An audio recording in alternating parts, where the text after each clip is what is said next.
يبدو غاضبا في اغلب الاوقات وهو كسبان وفرقته بتعمل ريمونتادا. يبدو غاضبا لانه هو دايما شايف البرفكشن، شايف افضل حاجه ممكنه، وكان هذا الامر طبيعي جدا ينطبق على رياض محرز. وقلنا شرحنا من اسبوعين تقريبا مع بدايه عوده محرز للتالق بانه المساله كان ليها علاقه بانه جوارديولا عايز من محرز افضل شيء ممكن، عايز اختراعات، عايز حسم فردي لمواقف.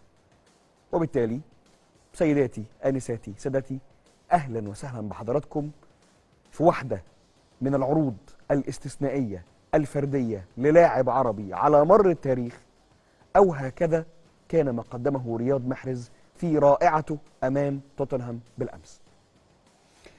رياض محرز عمل مباراه استثنائيه من النواحي الفرديه، وعمل كل حاجه لها علاقه بامكانيات لاعب بيقدر يحسم الامور مش لوحده، لكن دايما كلمه الحسم عنده، والبدايه عنده، واحيانا النهايه عنده. متحكم في مسار اللعب تماما، عنده من الحده اللي خلت جوارديولا في بقيه التصريحات اللي شفناها دي يطلع ويقول محرز كان في اجازه قبل كاس العالم، ما اعرفوش ما قابلتوش ما شفتوش. كلام جوارديولا عن محرز بعد نهايه المباراه هو ده. من فضلك بص،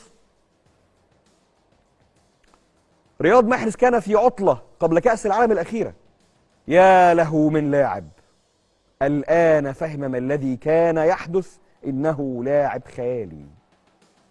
الآن جوارديولا قرر يتكلم ويطلع اللي في قلبه، اللي هو أقول يا أخي ده الراجل طلع عينه معاك في الملعب وفي مباريات شديدة الصعوبة، قدام تشيلسي، قدام ليفربول، قدام توتنهام وانت مغلوب، مباريات صعبة وحلول فردية فريدة من نوعها.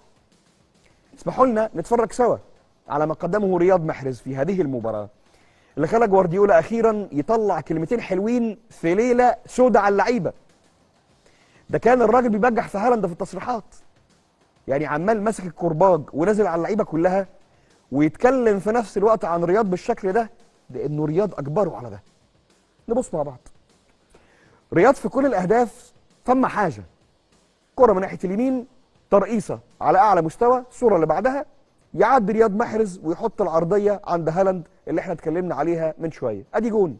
اللي بعديه رياض يستلم، لا دي كانت بتاعت هالاند، رياض يستلم يعمل ال1 2، اللي بعدها يروح جوه ال 18 هو برضو اللي يستلم، اللي بعدها يلعب الكره بالعرض وهالاند بيسجل الهدف. دي اللي كنا شارحينها.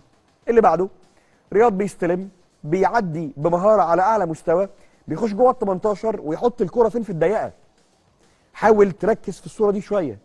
حارس المرمى قافل الضيقه، البعيده مقفول على رياض وغاب بين السيقان في النص، يحط الكوره في الضيقه بمنتهى الروعه. اللي بعدها الجون الرابع والاخير، بيستلم وبيستغل خطا المدافع، يروح في اتجاه المرمى، الصوره اللي بعدها يحط الكوره تشيب بمنتهى الروعه والهدوء والسلاسه بعد ثقه المساهمات في الثلاث اجوان، فيسجل الرابع رياض محرز.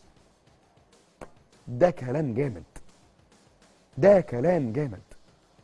رياض محرز بادئ 2023 بأفضل فورمة ممكنة، مش ردا على جوارديولا، ده ردا على أي حد عايز يتكلم عني في أي حاجة. السنة دي بتاعتي.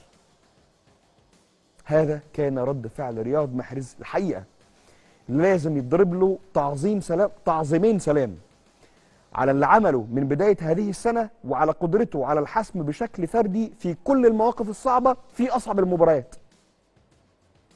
فكل التحية لفخر العرب رياض محرز.